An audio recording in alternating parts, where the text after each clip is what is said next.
Muy buenos días, nos encontramos el día de hoy con el docente magíster Alfredo Ayora, docente de la UPS y fan en temas del mundo a través de los cómics. Nuestro programa se llama El Mundo a través del cómic. Bienvenido, profesor. ¿Cómo está? Muchas gracias por la invitación. El día de hoy, este tema, vamos a conocer un poco mejor sobre el mundo de la historieta. Se trata de un tipo de comunicación muy interesante, ya que se mezclan diferentes lenguajes y códigos, uniendo imágenes y textos para contarnos una historia. Es considerado también el noveno arte entre la novela y el cine, y en sus más de 100 años de historia ha ido evolucionando hasta convertirse en un importante modo de narrar de una manera muy atractiva y original. ¿Nos podría comentar un poco más acerca de la historieta, tal vez sus antecedentes, qué es lo que usted conoce? Bueno, las historietas empiezan de forma oficial. Hay una historia de 100 años de cómic que empieza con el Yellow Boy, que es el primer personaje que introdujo el tema del bocado, del globito para el tema de las frases. Pero en sí, la expresión gráfica, narrativa gráfica, viene casi desde la época de las cavernas. Los seres humanos tenemos una memoria visual, y como memoria visual siempre nos ha sido más fácil expresarnos a través de imágenes, sean estos los dibujos en la época de las cavernas, los grafitis en las catacumbas, en el antiguo, antes del protocristianismo, hasta oficializarse en esto del cómic, porque narrativamente es mucho más atractivo una imagen. Nuestra memoria es mucho más visual y nos sentimos atraídos a este tipo de imágenes. Ahora, con el paso del tiempo, el desarrollo artístico, las nuevas herramientas, lo que han hecho es crear nuevos escenarios, hay más apertura ahora actualmente para el tema del cómic, el manga. Con el mundo globalizado que tenemos, es común ahora leer un manga, leer un anime, leer un cómic americano. Latinoamérica está teniendo un desarrollo en cómic y en manga bastante grande. Hay más apertura ahora, hay más relatos, hay mayor aceptación para esto, para el cómic, al menos ya en el mercado latinoamericano. Y es que también, perdón la interrupción, es que también el cómic es un fenómeno de ámbito mundial en la actualidad, y a pesar de que históricamente ha alcanzado su máxima expresión en lo que es Estados Unidos, también cierta parte de Europa, hoy en día se lo encuentra por doquier, por así decirlo, en cualquier lugar, en cualquier parte del mundo, y sobre todo también se ha visto conocido con mayor cantidad en Japón, donde actualmente se está experimentando un volumen de producción y un dinamismo extraordinario. Tenemos que entender lo siguiente, en Japón, como japoneses, ellos hacen sus mangas desde hace bastante tiempo ya, es decir, desde casi antes de la Segunda Guerra Mundial ya tenían algo por ahí. Después de la Segunda Guerra Mundial continúa esta industria hasta que se masifica y comienzan a exportarlo. De hecho, Osamu Tezuka, el padre del manga, o de las características del manga en Japón, comienza a trabajar en esto en los años 50, 60, hasta que ya se hace mucho más popular. De hecho, es muy normal allá el tema de leer mangas. Hay toda una industria bastante grande, hay distritos dedicados a esto. En estos cómics ahora han migrado al formato de series animadas o de series de televisión, o están basados en algún tipo de novela gráfica, o se los menciona o se comienza a mencionar en series. Ejemplo, Big Bang Theory, los personajes son fanáticos de los cómics, leen cómics, hablan de cómics, y esto ayudó a que la gente le dé una oportunidad a este tipo de materiales. Ahora, hay que entender que hay cómics y hay novelas gráficas. El cómic tiene un lenguaje, la novela gráfica es un poco más oscura. De hecho, incluso hay grandes novelas gráficas de personajes clásicos como Batman, Superman, que son novelas gráficas y que tienen impacto, incluso a nivel de transmedia, que migra a películas, series y Se demás. podría decir exactamente eso, que son historietas, por así decirlo, que han tenido esta traslación, por así decirlo, al mundo del cine. Han tenido traslación. En este caso, ¿cuáles han sido los cómics favoritos en la actualidad, que se han visto más, en su opinión? Lo que sucede es que hay este proceso de intertextualidad en que la gente, las empresas o los estudios toman de diversos cómics para hacer referencia, incluso para jugar un poco con los fans o hacer referencias a algunos escenarios que tú entenderías en un cómic. Por ejemplo, en Flash En alguna temporada hicieron referencia a los Nuevos 55, que es una línea de cómic, una línea de tiempo que ya no está. O hacen referencias a diversas cosas que suceden dentro de los cómics. Pero hay una gran producción y esto es chévere porque te da más material para interesarte, porque si comienzas a ver la serie te interesas y comienzas a ver los cómics. Por ejemplo, ahora Netflix liberó Titans, que es una adaptación de Teen Titans que tuvo bastante crítica y controversia, sobre todo por los personajes, y uno de los personajes no estaba cumpliendo la expectativa de lo que era el cómic con la realidad. Claro. Primero porque en el cómic el personaje tiene un tinte, una carga sensual muy alta, y en la serie de televisión no, y esto ocasionó un choque entre lo que la gente esperaba y lo que se le ofreció, pero al parecer ha ido bastante bien. Incluso creo que ya va a haber segunda temporada de la serie, sobre todo por el arco argumental y cómo están moviendo las historias. Justamente hablando de este tema, ¿consideras tal vez que se está tal vez deteriorando el mundo del cómics cuando se lo traslada al cine de una manera que no es esperada, por así decirlo, mencionando el tema justamente? Sí, no, ya lo decía el director de The Walking, el creador de The Walking Dead, decía: no esperes lo mismo que viste en el cómic, no lo esperes en la serie, porque en la serie de televisión vamos a experimentar otras cosas, será los mismos personajes pero vamos a ponerle situaciones distintas. Entonces no esperes ver lo mismo de una adaptación 100% fidedigna del cómic a la animación en TV o cine. Lo que sí es preocupante es que es preocupante, depende, hay un conflicto, tengo un conflicto, me gusta y al mismo tiempo me preocupa. Hay muchas series, hay mucho material de esto, y esto está dejando de lado otras producciones, a otros guiones, simplemente por un fin comercial, porque se está viendo que el cine de superhéroes es rentable. Lo que vende. Al menos Marvel y Disney encontraron la gallinita de los huevos de oro, sobre todo por el tratamiento que le han dado a todos sus personajes. Y se mueve mucho dinero. Disney gastó mucha plata para intentar recuperar a sus mutantes, compró todo Fox solo para recuperar sus licencias, para poder hacer cosas que sabe que las puede monetarizar eventualmente. De hecho, mira lo simpático. Por ejemplo, Marvel, Disney no ve un solo centavo del merchandising de películas como Wolverine, como de Wolverine. No ven un solo centavo, porque el acuerdo de licencia estuvo mal puesto. Entonces, ellos saben que hay mucho dinero ahí de por medio, por eso gastaron tanto en recuperar todo, comprar el estudio. Compremos todo el estudio. ¿Consideras tal vez que la fusión de diferentes personajes o diferentes historietas para conseguir un producto final y que se venda a través del cine, en este caso, deteriora también el hecho de la originalidad del producto? Lo que sucede es que para que llegue al cine tienes que conocer algunos personajes, y eso obliga a hacer más simples las historias o a crear productos para lo que se llama el poser, es decir, alguien que solo va al cine porque la película está de moda y no conoce nada de los arcos argumentales. De hecho, hasta hace unas películas atrás de Marvel nadie sabía quién era Thanos. Nadie sabía quién era Thanos, nadie sabía qué eran las gemas del infinito, hasta que aparecen y todos tienen las gemas del infinito y todos conocen a Thanos, o todas son Harley Quinn, o todos son Joker.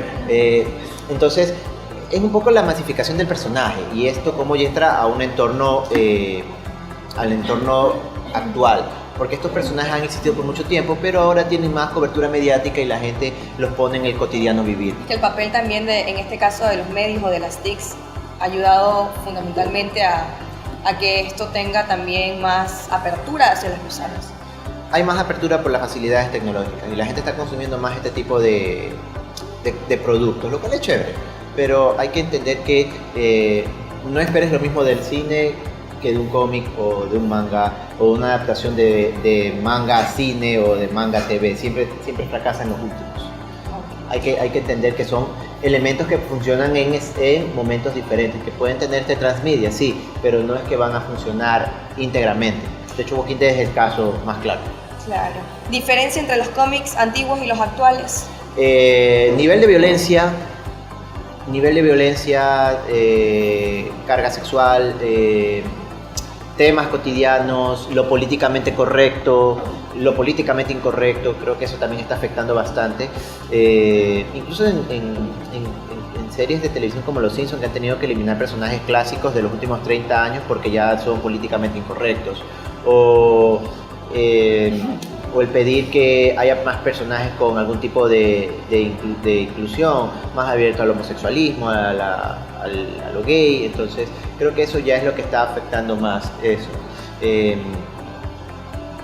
A veces no estoy de acuerdo, pero... Se podría decir tal vez que está en cierto caso afectando de manera negativa. A la narrativa sí. Okay. Porque eventualmente se piensa en que eso podría ir así, no podría ir a otro tipo de formato. ¿Cómo cuál? Ahorita estoy leyendo, por ejemplo, de Batman está ahorita. Batman terminó algo que se llama Batman White Knight, que es una historia bastante interesante donde colocan al Joker como un tipo que se rehabilita y quiere ser alcalde de Gotham. Y ahí pasan unas cosas súper interesantes. Batman Damned, que tuvo bastante controversia, sobre todo por la censura de un cuadro. Bruno Díaz aparece desnudo, aparece el pene de Bruno Díaz y la gente estalló en la primera edición. En la segunda edición del cómic lo censuraron, pero ahora la primera edición vale más que la segunda, porque la primera edición no tiene la censura y la segunda sí tiene la censura. Entonces es como que elementos de colección, pero son novelas gráficas que son mucho más oscuras. ¿Crees que en la actualidad o más adelante tal vez siga la tendencia de dibujarse historietas en vez de hacerlo de manera digital? Todo parte desde todo parte desde el dibujo. Todo parte desde el dibujo, el trabajo de artistas como Lee, que es un artista de cómic, comienza desde el dibujo y después migra al formato digital. Entonces se van a mantener. Lo que va a hacer es que van a transmediarse. En Netflix hay unas cosas bastante interesantes en transmedia de cómics, que son Marvel Knights, que son historietas con animación. ¿Consideras tal vez que las historietas están basadas solo en ficción? 50-50. Siempre tienen una inspiración en la realidad. En este caso, ¿transmitirían tal vez un mensaje positivo o qué mensaje le darían a la humanidad? ¿Cuál es el mensaje positivo que dan a la humanidad? Depende del cómic. Depende del cómic. No esperes lo mismo. Es el debate que se tiene. ¿La televisión entretiene o educa? Depende del programa que pongas. O sea, existe este tipo de parentesco, por así decirlo, con la censura que tienen los medios. El cómic tiene menos censura. No significa que no tenga censura, tiene menos censura, pero a la larga hay este manejo de lo políticamente correcto. Y esto a mí al menos me molesta. Hay gente que lo ve más desde otro punto de vista, a mí me molesta mucho eso. En este caso, ya a nivel técnico, conociendo un poco el manejo, ¿existe tal vez, o usted conoce programas a nivel técnico para hacer cómics digitalmente? ¿En qué sentido? Porque tienes los programas de retoque fotográfico como Photoshop que sirven para hacer eso. Hay otros programas también que se utilizan, pero Photoshop Es lo primordial. Photoshop es lo importante porque lo que haces es dibujar, después que dibujas, escaneas, retoque en Photoshop. La influencia de los colores en los cómics. Depende del cómic. Puedes tener un estilo noir, que es en blanco y negro, o puedes tener un estilo steampunk, o puedes tener un estilo futurista, o puedes tener un estilo normal. La influencia del color va a depender del estilo. Okay, muchísimas gracias. Este ha sido el tema que hemos tenido el día de hoy. Agradecemos al profesor Ayora que se ha dado cita en esta mañana para conocer un poco más de lo que es el mundo a través del cómic. Si alguien tiene alguna pregunta, estamos abiertos. La una. A ver. O sea, ¿a qué se debe? Porque antes los cómics eran más violentos. Usted no respondió, dijo que en alguna ley que está censurada. Lo políticamente correcto. Lo que se veía bastante violencia, no solo en los cómics, es que sino también en el programa de lo políticamente correcto. Lo que sucede es que tienes que comprender que en la actualidad las cosas han cambiado y lo que creíamos que era bueno ahora resulta que no es bueno. Por ejemplo, yo vi dibujos animados Warner Brothers donde el coyote explotaba en cada momento, donde Tom y Jerry se querían matar, donde pasaban muchas cosas y nunca se me ocurrió saltar a un abismo pensando que iba a pasar algo. Entonces es un asunto de educación y de diferenciar entre la realidad y la ficción. Y mucha gente está olvidando que hay ese límite. Esto es real y esto no. Tiene que ver mucho con educación de casa. Esto no es verdad. Si tú coges cualquier cosa te vas a quemar o no puedes hacer esto. Tiene que ver con ese proceso. Lo políticamente correcto ahora afecta mucho ese tipo de cosas. Por eso ahora, por ejemplo, yo veía en los dibujos clásicos de Warner Brothers, Bugs Bunny se trasvestía. Se trasvestía, no pasaba nada. Se disfrazó de mujer un rato para engañar y hacerlo quedar como bobo al otro. Ya, listo, pero ahora sería, es Bugs Bunny gay. Ajá. Lo escandalizan. Lo escandalizan. O Bugs Bunny se vistió de mujer. Es como que no. Creo que la gente se escandaliza mucho por muchas cosas ahora últimamente. Y cosas que serían como que ahora Pepe Le Pew ahora sería un acosador sexual. Sí, así Pepe Le Pew está prohibido ahora porque resulta que es un acosador sexual porque persigue a la gatita. Pero no entienden el escenario, es una animación. Entonces se llega a perder la esencia, por así decirlo. Se pierde el tema de sátiras y parodias. Los Simpsons han sacrificado mucho de eso por lo políticamente correcto y por dinero, pero ha sacrificado mucho de su esencia de crítica ácida a la sociedad por dinero y por lo políticamente correcto. Ya quitaron a Apu, quitaron algunos personajes porque son políticamente incorrectos. Futurama lo sacaron porque era políticamente incorrecto. Y era la crítica. Es que Futurama era lo que los Simpsons era en su momento, una crítica ácida a la sociedad. Es decir, si tú miras Futurama con atención, es una crítica de alguien al futuro, que en el futuro critica el pasado. Para Fry es normal, pero para los demás es como que no, pues eso no sirve. Entonces creo que muchas cosas están cambiando por eso y hay que ser claro, si uno quiere ver animación para un público adulto, debería darse ese material sin tantos problemas. El problema es que la gente confunde dibujitos animados para niños. Yo sé que es lúdico, la imagen lúdica es atractiva, pero el guión y la narración son cosas importantes. Si el guión y la narración es para un público adulto, es solo una técnica para llevar ese producto a la pantalla. Tranquilamente se podría ver, en mi caso, Dragon Ball sin censura. El maestro Roshi hace los primeros capítulos era demasiado pervertido, pero ahora si uno ve ya ni siquiera sale nada, ya ni no siquiera sale sangre se ve. Lo políticamente correcto. Caballeros del Zodiaco, Saint Seiya, era una serie que es básicamente violenta. Tú veías sangre por todos lados. Sangre infinita. Pero ¿qué sucede con las nuevas series? Ya no puedes poner tanta sangre. Pobrecito. Y uno dice, oye, yo crecí viendo a Shiryu atravesado por Excalibur y sangrando por todos lados y no estoy perturbado y escondido en una esquina. Y había cosas súper violentas en el Saint Seiya clásico, que lo han ido puliendo y lo han ido suavizando en las nuevas versiones. En el anime también uno pensaría que va a haber ese tipo de cosas, pero en realidad es diferente. También los japoneses tienen un poco más de apertura, porque sí tienen algunas series por categoría. Hay una categoría para jóvenes, una categoría para adultos, una categoría para adultos extremos, pero ya hay el gore. Ellos trabajan mucho con gore, pero ya lo advierten, ten cuidado, esto es gore. Se nota la diferencia porque antes los casos de agencia como ahora han cambiado totalmente los personajes. Son fofos, ridículos.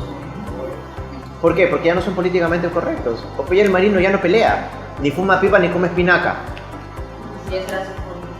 Y Popeye no es un clásico y lo cambiaron precisamente por hacerlo políticamente correcto. Entonces, ese es quizás uno de los grandes problemas que hay. Pero también el otro lado, la violencia extrema vende. Lo probó Deadpool lo probó. Que queremos ir al cine a ver películas de superhéroes sin preocuparnos de tener un niño al lado.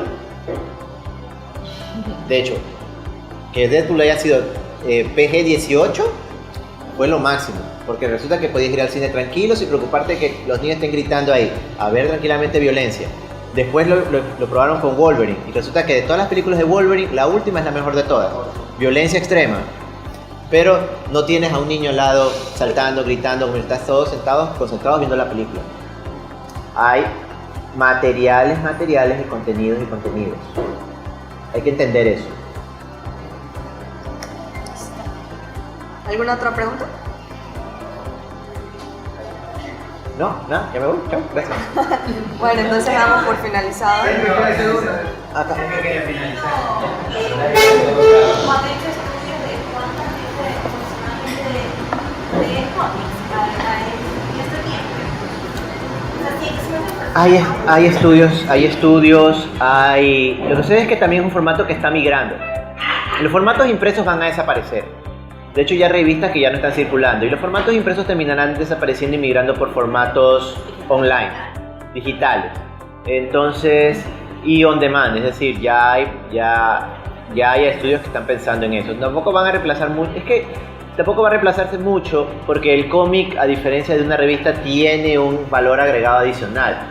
Es atemporal, es decir, y son coleccionables. Pregunta cuánto cuesta una Superman primera edición, un Amazing Fantasy primera edición donde sale Spider-Man. Son elementos súper caros. Pero se van a reducir, sí. Y eso los va a hacer más valiosos, porque hay algunos que van a ser incluso hasta coleccionables. Como te comentaba, el caso de la edición número 1 de Batman Damon. La edición número 1 es más costosa, ya no hay. Y es más costosa porque es la edición que no tiene censura. De la edición 2 en adelante, la segunda edición en adelante ya tiene censura. Es decir, ya no es tan coleccionable ni tan apetecible como la edición 1 sin censura. Son esos detalles, son detalles de coleccionistas. Pero se van a reducir los formatos impresos un poco, no van a desaparecer. Quizás migren algunos a formatos digitales, pero eventualmente te dirán, oye, ¿también quieres la versión impresa por si acaso? Porque son elementos a veces coleccionables. ¿Qué diferencia le otorga a las historietas con los cómics? ¿Hay diferencias o no? Es lo mismo, pero diferente traducción. Lo que pasa es que a veces confundimos el cómic con el stripe o la historieta del periódico, que son historias cortas. Son el mismo escenario, simplemente es un escenario, son lo mismo pero un escenario distinto. En el periódico son cortitos, pero en una revista o en un cómic son más largos, tienen más tiempo para desarrollar una trama o una historia. Se podría decir que la historieta inicialmente algunos de los coleccionables no surgen como historietas. Algunos terminan migrando a la historieta y otros no. De hecho, Spider-Man tienes la versión normal, el cómic, y también tenías un stripe para los periódicos. Y hay algunos que sí tienen. Ya no la hacen. De hecho, en Ecuador sí las promovían. Había la historieta de Spider-Man en el universo, pero lo dejaron de publicar porque es mucho más rentable para la editora imprimir un cómic. Entonces, hay excepciones, por ejemplo, ¿qué Fantasma. surge primero, la historieta o el cómic? ¿Qué surge primero? Buena pregunta. Hay debates. La historieta nace del cómic, el Yellow Boy, que era un niño vestido de amarillo que hacía una crítica social y estaba en un periódico. De ahí aparece todo. De ahí comenzó a evolucionar. Y sale el formato Comienzan cómic. a salir formatos cómic y formatos más largos para tratar las historias. Algunos personajes sí migraron, pero algunos se quedaron en ese formato del stripe, los clásicos. Ya algunos ya no circulan, otros circulan poco. Me pasa que bueno, ya la gente que entiende mucho del tema diferencia a veces lo que es un cómic de una historieta, pero finalmente se piensa que de A veces repente hay hay similitudes o son sumamente iguales. A veces hay problemas de traducción. El stripe es para el periódico, son cortos pequeños. De hecho, leí un caso de que en Francia tenían la costumbre de imprimir en el periódico la historieta del fantasma. Solo eran 4 cuadros de la historia del fantasma. Listo, imprimí. Y en una ocasión al editor se le ocurrió, ¿sabes? Que ya no va más el fantasma, y lo sacaron al fantasma. 1, 2, al tercer día inundaron de cartas al editor de por qué sacaron al fantasma, que devuelvan al fantasma, y tuvo que volver a colocar fantasma. No, porque de hecho, por ejemplo, la historieta de Mafalda, que salía en los Mafalda. diarios, era una crítica a la sociedad, Sí. una crítica a la educación, Y a la política. Y eventualmente será políticamente incorrecta. Bueno, ya no sale tanto, ya no sé si todavía seguirá saliendo en los diarios. Ahora, lo que pasa es que hay compilados. Kino ya no hace Mafalda. De hecho, una de las revelaciones que dio Kino hace unos años era que el personaje era un personaje que ya no quería hacer de nuevo. Incluso le tenía cierto fastidio. Lo cual molestó a mucha gente, pues porque mucha gente ama Mafalda. Claro, y es un personaje que sigue vigente aún después de haber terminado. Sobre todo porque es triste, pero las críticas sociales continúan y son las mismas que cuando Kino lo comenzó a hacer. Pero también le interesa porque hay bastantes compilaciones de todos los cómics de Mafalda, de todo el stripe de Mafalda, y están en libros. Entonces, Kino le interesa ahora más trabajar en otro tipo de escenarios. Muchas gracias. A ustedes. Me voy.